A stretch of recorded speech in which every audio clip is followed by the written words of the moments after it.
My name is Dominique Mohammed. I'm 29 years old. I'm from Portland, Oregon. And this past year, I've faced and defeated one of the toughest battles that I've ever faced in my life. When I was 20 years old, I was diagnosed with Hodgkin's lymphoma stage 4. I'm gonna bring on fellow cancer survivors to show you guys not only that you can beat any cancer, but that you can beat your zombie, whatever that is in life.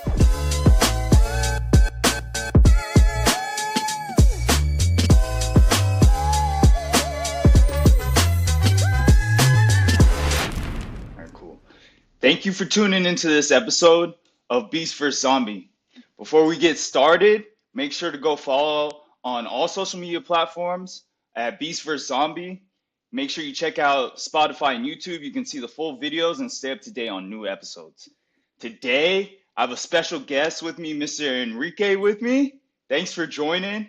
He has a super inspiring story overcoming cancer, just like all of our guests. So let's get right into it. I want to start what I've been doing, starting with the end in mind. How did you feel when you officially got the news from your doctor that you beat cancer?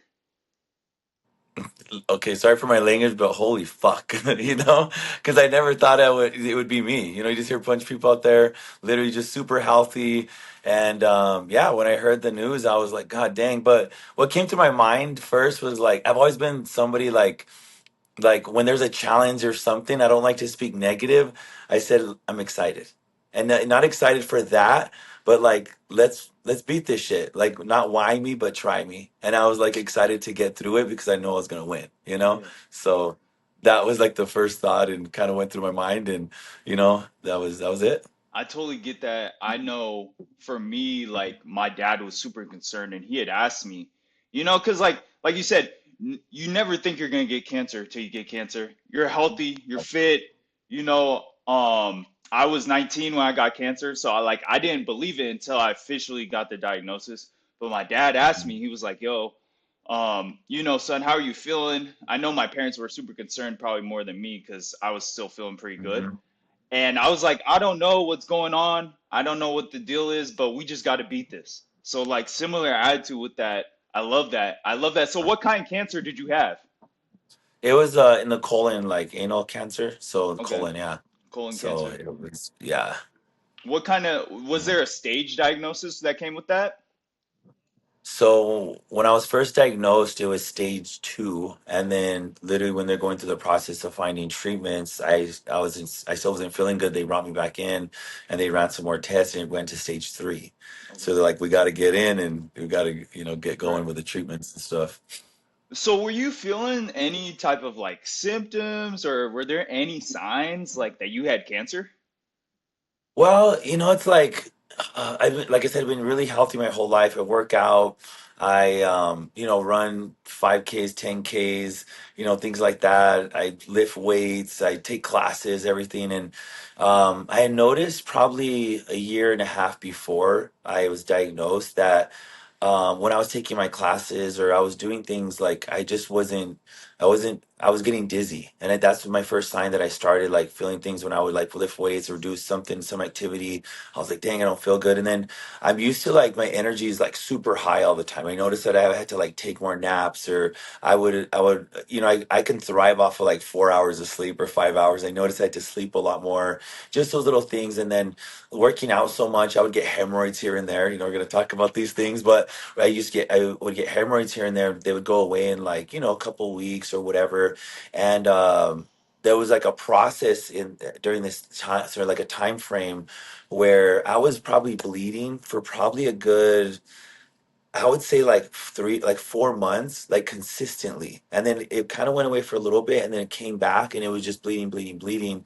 And then I was in El Paso, Texas. I kind of get messed up with the dates, like with all this, because I just you try to kind of forget some things. Yes. But I remember I had like a big pain in my stomach one night, and I was like, oh, I was like hurting super bad, like in my abdomen. And I was like, did I eat something wrong? Like, what happened?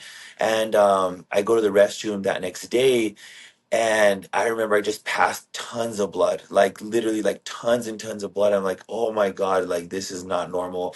I called a couple of my doctor friends and I was like, I sent them pictures and things like that. I'm like, what is this? What's going on?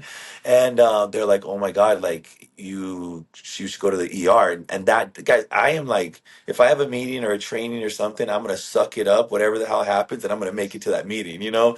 And this was like literally 4 or 5 in the morning.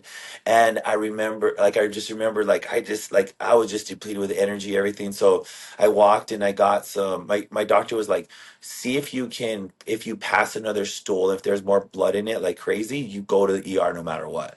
And I was just like, so I went to go grab something to eat and get some water and just really hydrate myself. And, I passed another stool and that stool was better. There was still a little bit of blood, but not like it was. And I was going to tell my doctor there wasn't any because I wanted to get to the event that I was at. And, so he's like, when you get back home, let's plan to get you for a colonoscopy or like a checkup. So I go get a checkup and literally like, it takes a while to get to colonoscopy. And I kept calling my friend. I said, can you please get me in sooner? Because after that, it was like blood was coming even more and more and more. And I'm just like, please help me out, and drained with energy, like just wasn't feeling good.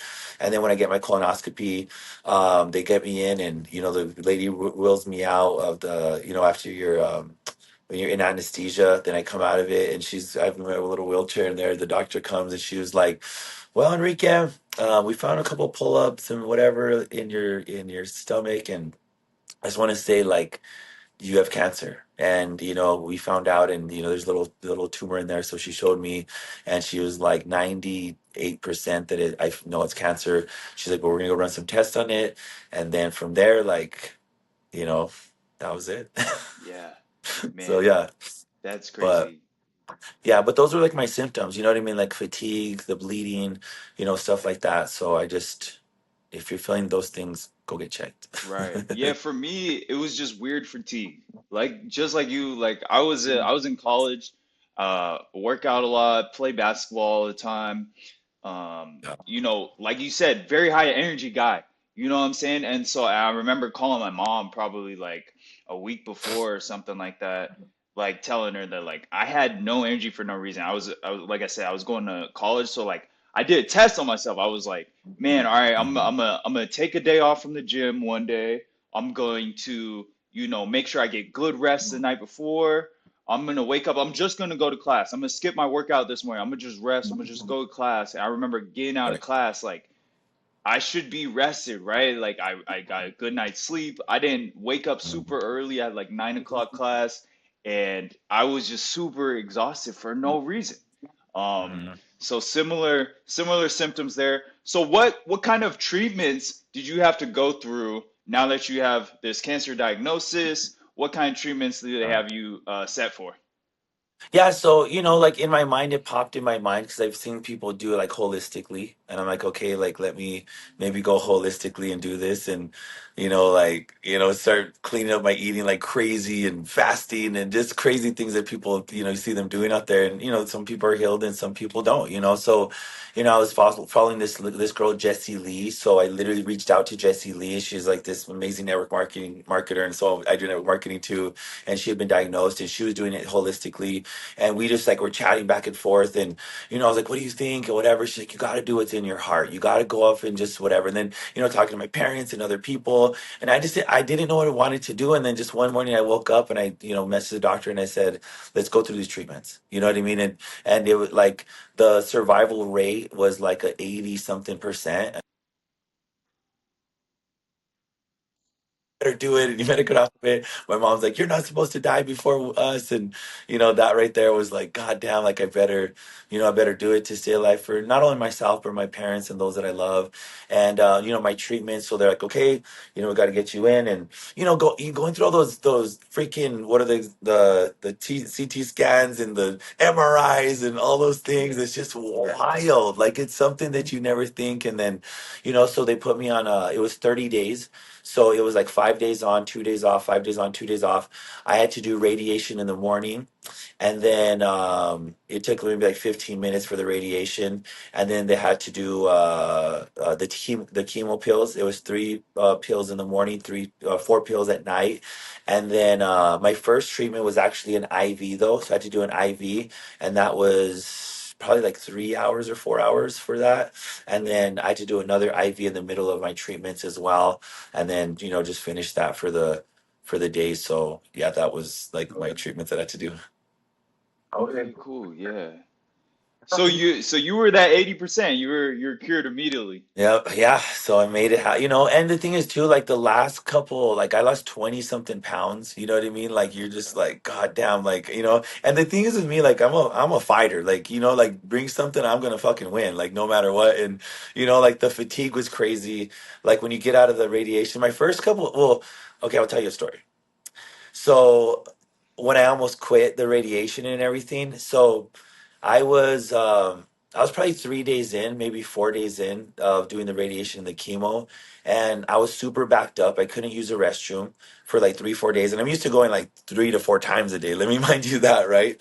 And and another symptom too was constant diarrhea that I had. So if you guys know that, so I had constant diarrhea when I was doing that, but I was used to going to the restroom quite a bit anyway. So not being backed up for like 3 to 4 days, I was like, what the heck? And then fatigue was crazy. Then, doing the IV and then doing the pills and stuff, that was crazy as well.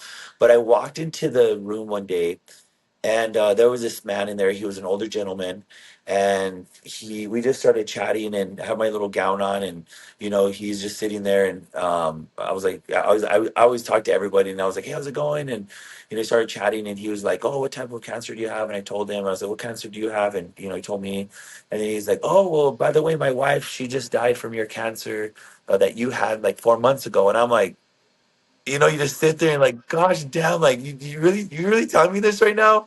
And like I'm literally 4 days in, and I just remember going through the treatment, coming back out, and I was like, oh my God. And that day, like I called my dad, and I said that night, I was like, oh, my dad called me. And my dad was like, hey, like, how did it go? Blah, blah, blah. And I said, Dad, I don't want to do this anymore. Like, I'm done. I said, I want to go holistically. I don't feel good. Like, I just feel awful. And he was like, what if the roles were reversed? He said, what would you tell me? I would say, get your fucking ass in there and get your treatments done because I want you to live. He said, okay, that's what I tell you. He said, you're my boy and I want you to live. He said, go out there. You can't do it for yourself. He said, do it for me then. Dude, and I was like just crying right there. I was like, damn, like, you're like, I'm just gonna do this for my fucking dad if I can't do this for myself. And that moment right there was just like, go be a fucking fighter, and you have somebody that believes in you, somebody that loves you, and sometimes you need to hear the hard things like that sometimes. And that was that for me. And made it through my whole treatments. And after every radiation, I'd go to the gym, and my trainer was like, "What the hell are you doing here?" I was like, "I just have to come to the gym. This is my sanctuary." It's your therapy. Bro, yeah, and I was just there, like, lifting weights, and he's spraying down everything, and I'm wearing like freaking gloves and shit sometimes, and have everything on me, and just no matter what I was in there, he's like, "You're getting dizzy, get your ass home." I was like, "But I love being at the Yeah. gym," So that Yeah. was it for me, man, and just found a routine for myself, and as I went through it, and just I didn't tell anybody for probably a good like 3 weeks. That was like my very last week of doing my treatments. I finally came out and told people, what I was going through and whatever. But that was, I don't know. I think that was the first time I've kind of ever expressed a lot Yeah. to anybody right now. But that was, That was powerful, man. yeah. Like that gives me chills. I know, like for me, man, it was definitely tough for my parents, and I know for you, I can tell like you care about people. I know also you do network marketing. I know you're a people person, Mhm. and right, I believe everything I do in this life is like for my people, for the Yeah. people that I care about, you know. And so, man, and I can relate to you, like being in the gym for me, like I stopped lifting weights, but I would just play a lot of basketball. That was like my therapy. Yeah. But also it gave me a sense of normalcy, right? Like you're still in the gym with normal people lifting weights, Yeah. right? And if you told some of those people like, yeah, I just got done with radiation, it Yeah. would sound pretty crazy, but like you said, we're like fighters, Yeah. and so, and I believe a lot of like the mental is a lot that like got you through.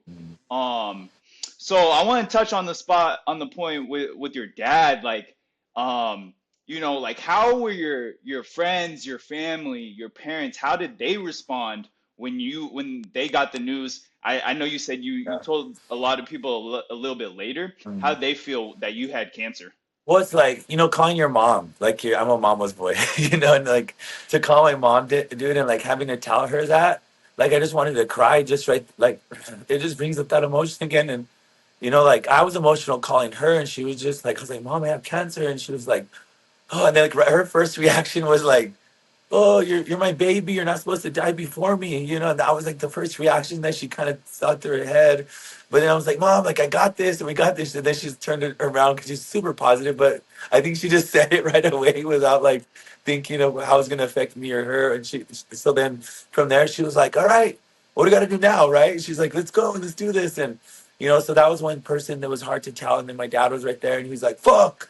All right, fuck, we got this because my dad had cancer too. He had prostate cancer. Oh, So wow. yeah, so my dad fought that in 2012, and it lasted for a while, but and like might have made it through, and he's good now, and so my dad was like, all right, what the fuck we got to do? Sorry for the cussing here, but that was just the real shit, and then telling my sisters, and everybody takes it differently, you know what I mean? And then I told some of my close friends, and some of my close friends that I told, um, I don't know, like I've never been the one to like expect things, and my mom always said like do things for others without expecting anything in return. And some people that I've told that they're still my friends, but I thought my good friends, they weren't there as like I thought they were gonna be there. But you think about it too, like everybody handles things differently, right? And the people, and like I couldn't blame them for that. But then there were some people that I told that were like my okay friends that brought us even way closer because they're fucking calling me every day, texting me every day. How's it going? And then like I had a little group on Instagram where like every single day I put my gown on and I would do a dance for them. Whenever I put it on when I go to do my radiation, and then there was days that I didn't feel good. So then in the chat or like even someone would text me like, hey, where's your ass today? Because I would like show my ass in there and everything, or like whatever. And they're like, where's this? And where's, so they had some people that staying on top of me and making sure that I was doing things right and whatever. So it brought some of me and my friends closer together. And some of the other people, like, that you thought they were going to be there, and it's not like I distanced myself from them, but I thought I don't know, maybe I thought more love was there. I guess you would say that, right? And Yeah. you learned a lot you learned a lot about people during the process. And you learned a lot about yourself, but also you learned not to expect things from others, which that taught me a lot as well. But I still love the people during the journey, no matter what. And then there were some people that I didn't tell that when I started telling more people, they were so pissed at me, right? I thought we were better friends and you should have told me, blah, blah, blah, and you have that too. So, damned if you do tell a lot of people, damned if you don't tell anybody, damned if whatever. So, from there, it is what it is. And like, grateful to have the people that I told be closer to me now because those are the people that mean a lot to me and the people um, that were close to me then that I told that were not there for me that way. Some of them have actually distanced themselves, which is kind of good and maybe a little freeing in my life. So, Dude, I totally get that. For one, it sounds like your parents are really good people. They taught you to be a good person, and to do things for others without expecting things. That's super powerful. That's like I respect you a lot for that. uh, Because not everybody is like that, and you don't have to be like that. So that's really cool. I really like that. Um, but yeah, for me, I can relate to that a lot. I always relate, I always say life is like war, but I say cancer is like a battle, is like war, right? And you kind of need everything you can get. And it really did make it clear who is going to war with you and who is not, yeah. right? And I think that's always important. And I always say, it kind of sounds crazy. I always say cancer is one of the best things that happened to me for a lot of reasons, but one of those one of those reasons is I really know who's in my corner, who is willing to go to battle with me, Yeah. and who is just there just to be. And again, no love lost. I still Yeah. care about those people. Those are people I still care about them. I wish the best for them, right? I pray for them, right? But it's just really apparent who shows up for you and who doesn't. And I think that's important Yeah. always in life to have clarity of who you can trust and who you can believe in, Yeah. you know? No, it's So good. Yeah, and it's like, and then just like my team that I have, like we always do like team calls, team this, whatever. And I made sure I told a lot of my leaders, and a lot of them stepped up like crazy. Like it was just wild how much, and we even like grew as an organization when, some of the times we're a little bit down at that time. We even grew, and we're like top royalties and top whatever. I was like, what the heck? So it just lit a fire in people's ass too, because it's like, you could be gone tomorrow, and it kind of made them see like, let's go fucking live life to the fullest and let's go help out more people. And then like I was in a relationship at that time too, and it also showed me the relationship of the person was there just for the fun in our life, but not to be there for you actually to like do the shit. You know what I mean? And how, like you said, like I'm grateful for that I had cancer because I was able to get rid of somebody in my life that I was like it wasn't there for me. He was there just for the fun. dude, it's Yeah, crazy how relatable this our stories are right yeah, now. Man, like yeah, I had a relationship, I was dating a girl at the time. I've kind of gone through cancer for about like 10 years. It was like I beat cancer in 4 years. I was in remission for 3 years, and then it came back and it was like another like 2 years or yeah, something like that. Um but so like I had two bone marrow transplants. And so my girlfriend at the time, she had been with me before I had gotten cancer, while I got cancer. My second bone marrow transplant, she wouldn't come visit me. And she basically just like went dark. She basically just disappeared yeah, out of my life. yeah, And again, it really shows like who is really with you for the right reasons, and it's yeah, very important. And so yeah, I'm always super happy. And you know, that's really cool that your organization, like you said, like there's people that you didn't expect, that you wouldn't expect or know to or didn't really have a super consistent or strong relationship with that really showed up for you. yeah, Like those were some of like the biggest surprises. yeah. But then like also what I think is really cool is how like being a part of something bigger than just yourself Hmm. can really like raise levels to a higher level than, and like I always believe the best things happen in teams, Right. and obviously you're very familiar with Yeah. working with teams, but being a part of something that's bigger than yourself, really can make a big impact and could change lives, Right. you know. Yeah. um so that's really cool. So how long was your entire treatment? It was just a couple weeks. It was what actually ended up being like 5.5 weeks or so because there was some that I had to like miss because I would still show up to events and I would still go to them Yes. even though I was like sick. So I was like, I'm not missing this event. I said we're gonna have to push it off to the next day or whatever. So it Yes. ended up being like 6 weeks long. So it was good. you know, they Um, got to do the and bell ringing. how long has it been since you beat cancer? Not this December, but last December was when they told me that I was cancer free. Yeah. So what is that? Very cool. A year and a half, something like Yeah, a that. year and a half, something like that. Yeah. Yeah. Um, Man, that's an awesome story. That's an awesome journey. How did you feel? I know, like you wanted to maybe go holistic, maybe you wanted to go with the actual like traditional doctor's treatments. Like, how did you feel about your doctor's plans? Like, did you trust your doctors? Going into those appointments and stuff like that. Yeah. Well, you think about it like, the doctor's their specialty. And then one of my buddies, he's like my really good friend. Shout out to you, Lucas.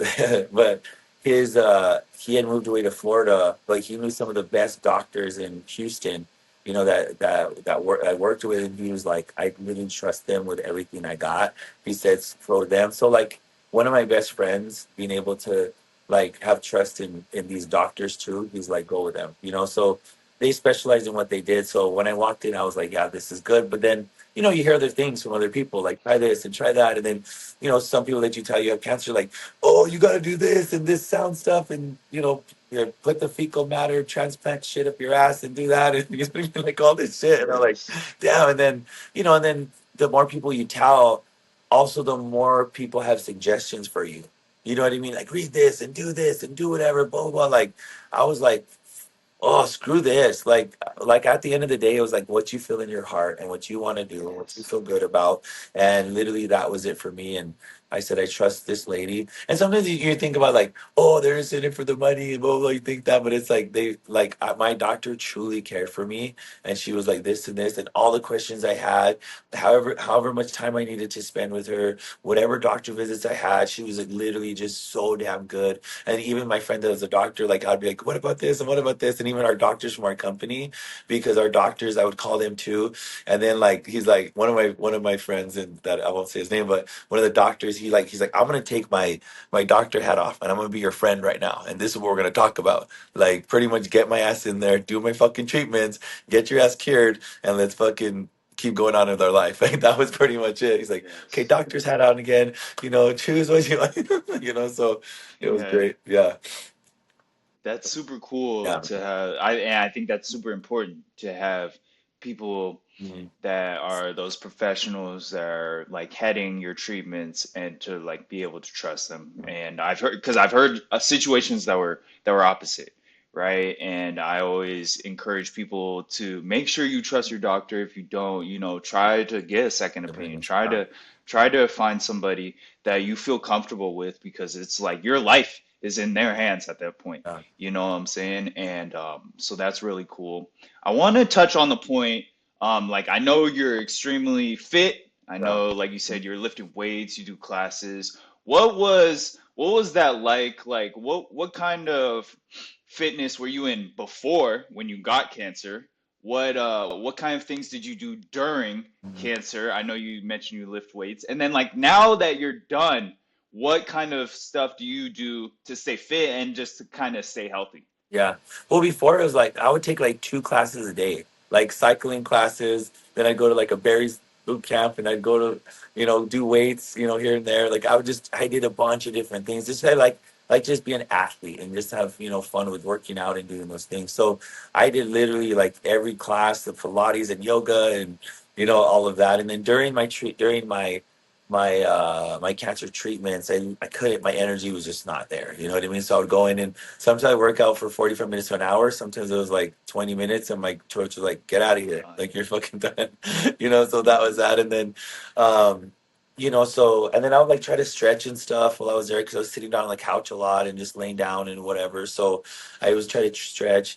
Then afterwards, I try to, like don't like work out as you can, but literally, like, I was just gonna be real with you. My ass was literally like because that's where the treatments were in my ass. So it was like shitting glass. I like for 2 weeks there, I was like, I do not want to shit. I don't want to eat. I don't want to nothing because this fucking burns. And even working out or doing anything, like I was like, shoot. And then finally, like it went away, and I was grateful, that it went away. So I got to start gradually working out. But one thing to kind of share with you guys here on the call or on the Zoom or what is it like podcast, right?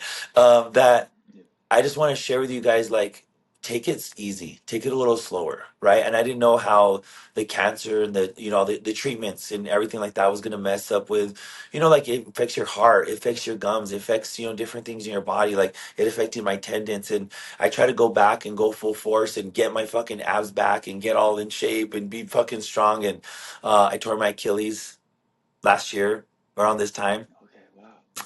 and I should have waited a little bit longer to go that hard because I literally just wanted to get back in shape again. So I tore my Achilles, and then that process was hard because I'm literally still recovering from the Achilles. I can't work out like I used to, whatever. So not having to work out for so long, like my heart is starting to barely come back of doing long runs, and like I still get winded when I do like weights and like hit cardio stuff like that. So, my Achilles is still like one leg smaller than the other, and my legs Yeah. literally got smaller, my everything. So I'm just getting back to it, man. Like I think those of you here that you want to get back and you're an athlete and you're just like, let's just fucking go. Like, give yourself time. Give yourself time to do this. Make sure you're eating healthy, but work out 45 minutes, 35, whatever. Don't push it too hard when you start getting back Yeah. into the groove of things. So, Man, um, it's crazy. I tore my Achilles too. I beat cancer. I tore my Achilles. Then I got cancer again.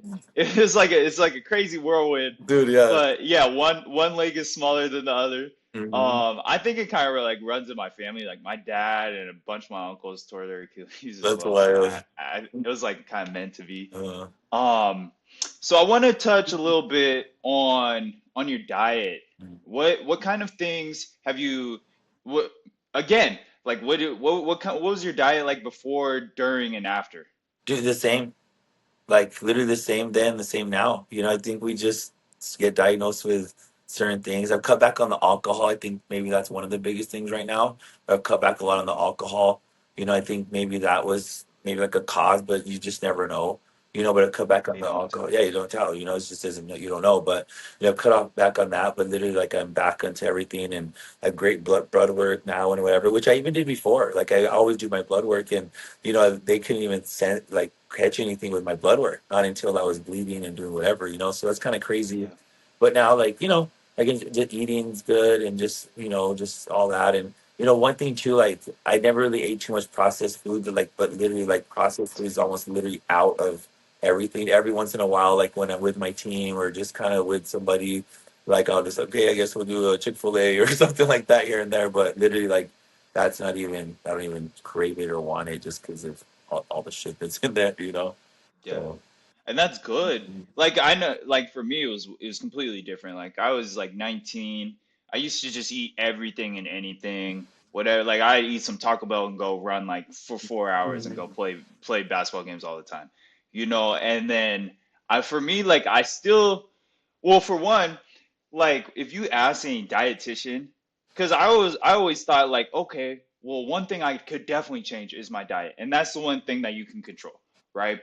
And so I was always trying to be like, man, I want to get with a dietitian. They should be able to give me some tips and tricks on like how I could clean up my diet and something that could, possibly help, keep cancer away. yeah. And they always just tell you, just eat a balanced diet. They never had like any real Uh, recommendations, which I always thought was kind of interesting. But I didn't really take my health seriously the first time I beat cancer. Like I beat cancer and I was still like, okay, cool, I beat cancer. I'm good. It's done. It's over. And then it came back. So when cancer came back, that's when I really started taking my health seriously. It was like, dude, I can't get cancer again. Like this is insane. I have got to make some type of changes. Like this is ridiculous. mhm, And one of the things I did was change my diet. I ate a lot more at home.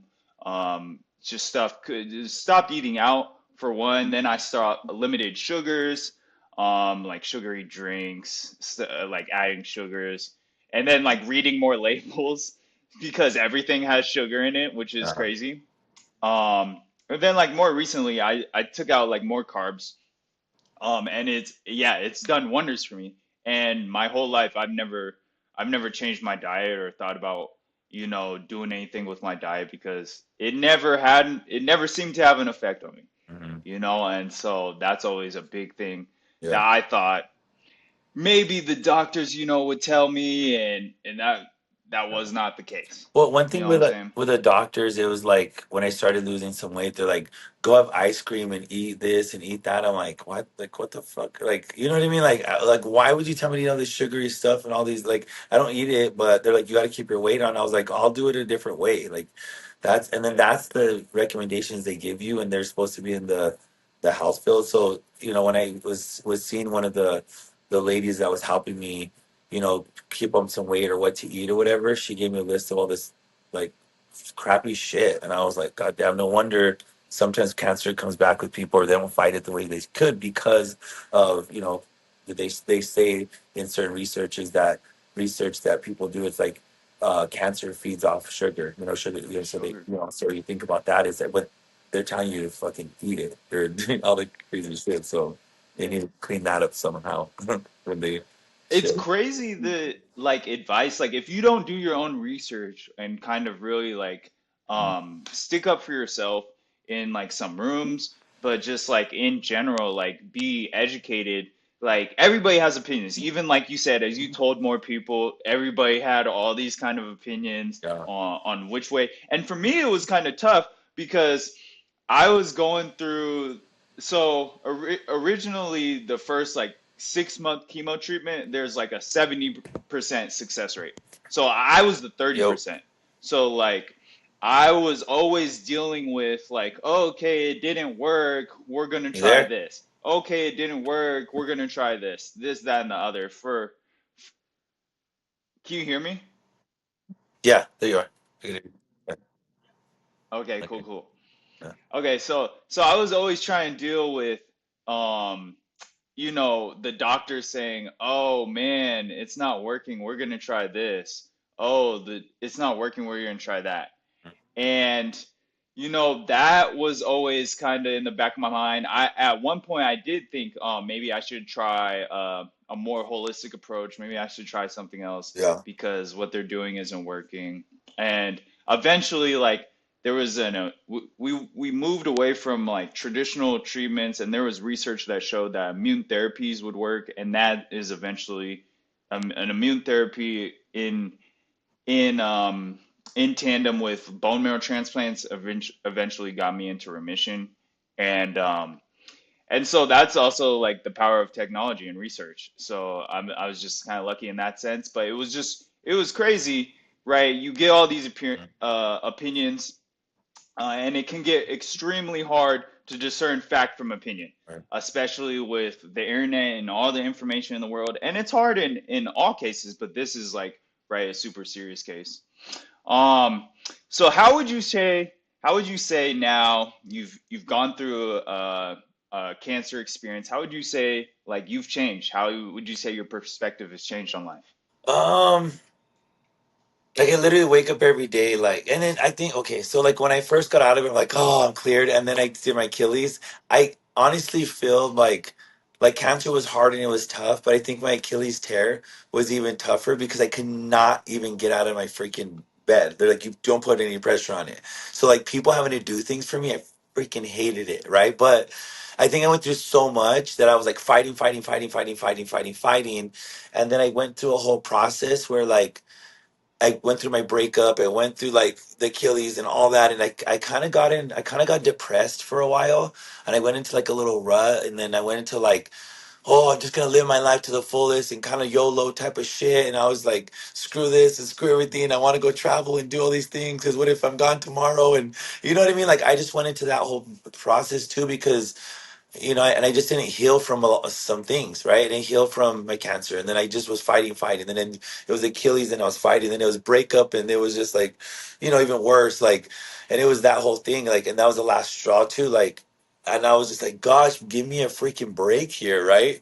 But I think all of that and the journey, and kind of like losing myself for a little bit was meant to be because I'm in a whole process right now for the past like months now. It's like I have a big purpose. I have to tell my story. I gotta like get out there and like I'm right now. I'm in a hotel room and I'm visiting my nutrition clubs. I have over like 100 nutrition clubs around the United States, and like I want to live. I want to share my story. I want to impact more people's lives. Like I was at my nutrition club right now that we've had in Las Cruces, New Mexico. We've had it for 17 years, and like I was back there and I was making shakes for people, and like you forget sometimes like how grateful for you are for those people that have been on this journey with you, and like they cared so much about me, and I'm in there and they're like, how are you feeling now, what are you doing, da, da, da, da. And it's like, and then like that you give them a big hug and you send them off with a smile, and that's just one of the biggest things. Like I want more people to feel that way and more people to leave this earth like with like knowing that I love them, like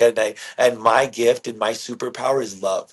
Like I'm gonna be the smartest, the best looking, the best whatever, but I'm gonna love the shit out of you, right? And that's one of the biggest things that I have, and I want to share that gift with more people. So Yeah. that's just like I don't know, like I just like you're gonna go through certain emotions and roller coasters and whatever, and you're gonna go through, like, you gotta heal from that. You gotta heal from those certain things. And just like I said too, like people that you thought they were gonna be there for you that weren't, you gotta heal from that too, right? Because your relationship's different. And then, with my relationship that I had, like, my partner wasn't even there when I rang my bell.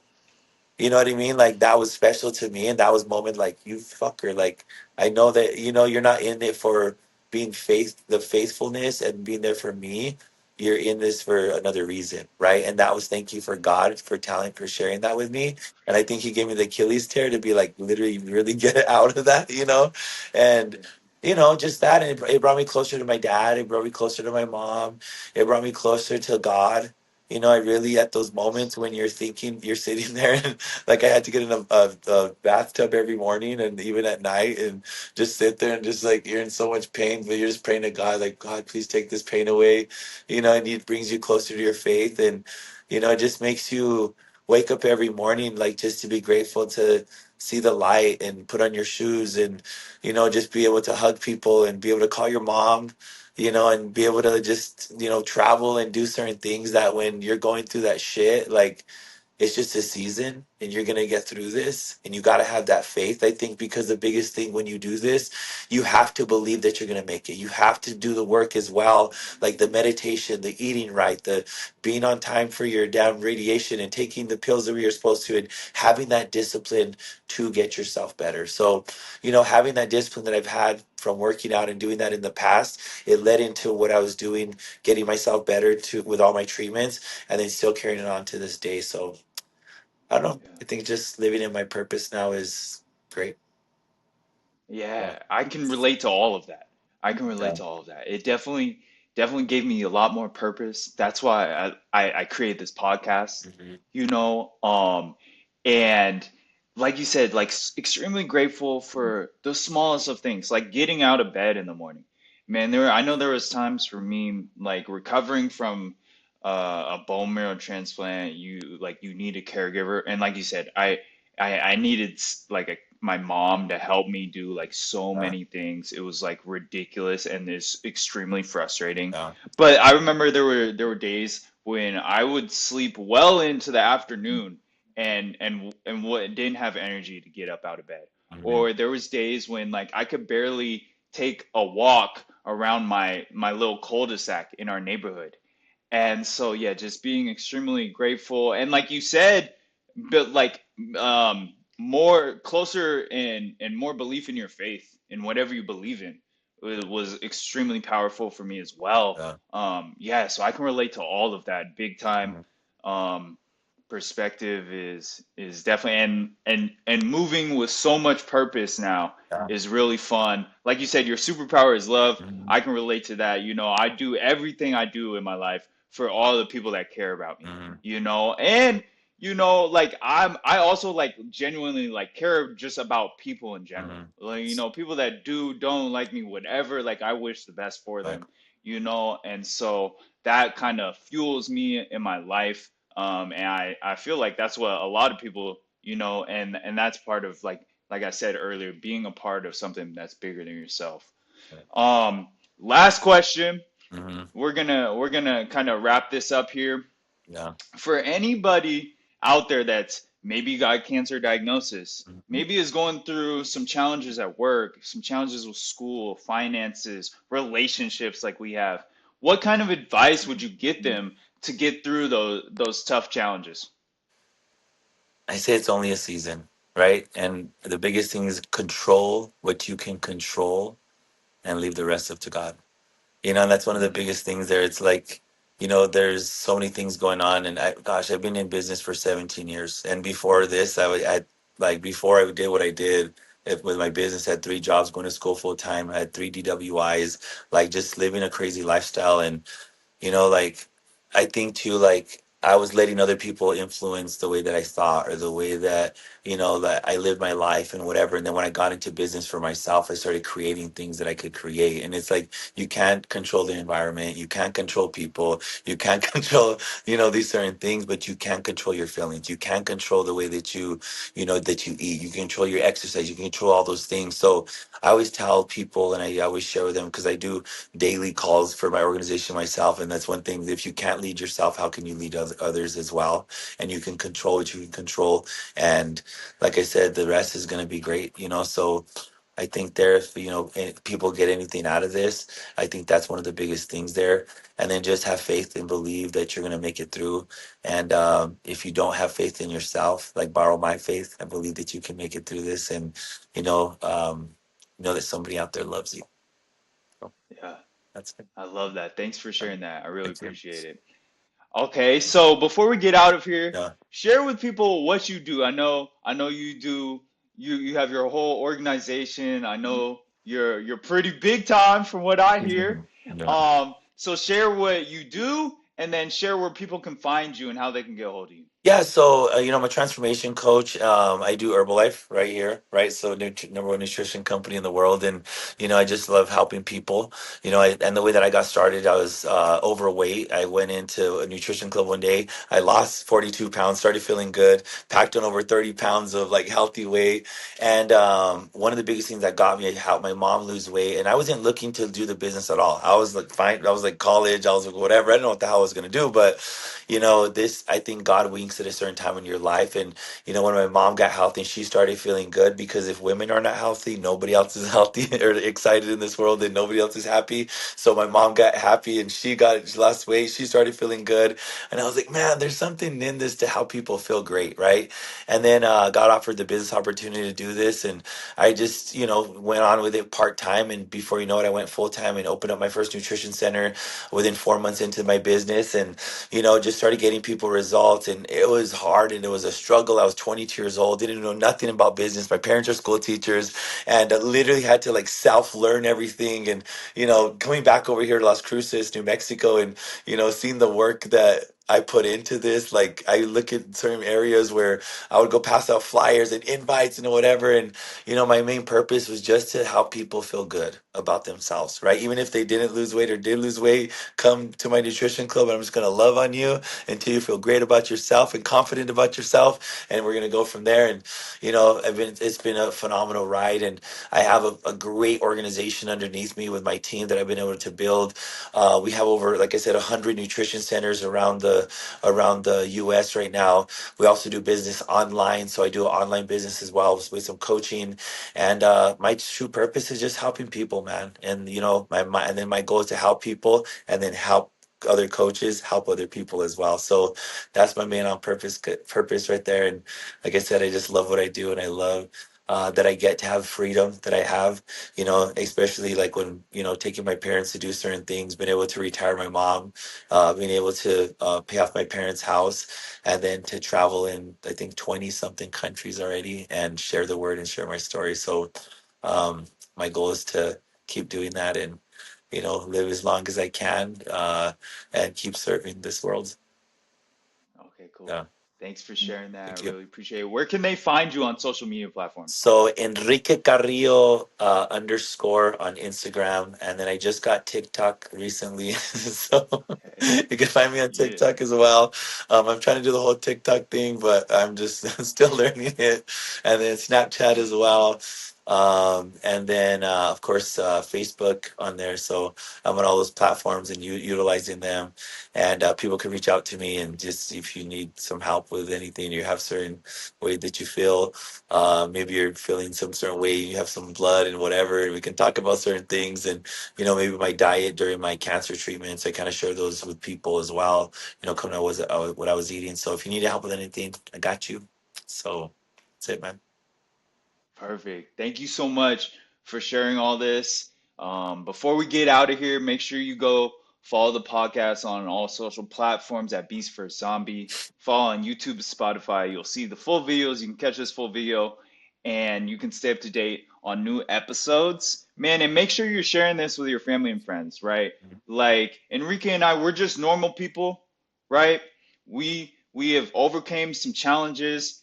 Everybody is going through challenges or what we call a zombie in their lives, right? Even if they're not disclosing that, right? There's motivations and inspiration that you can get from these episodes. So make sure you guys have a good weekend. You guys be a beast. Yeah. Love you, bro.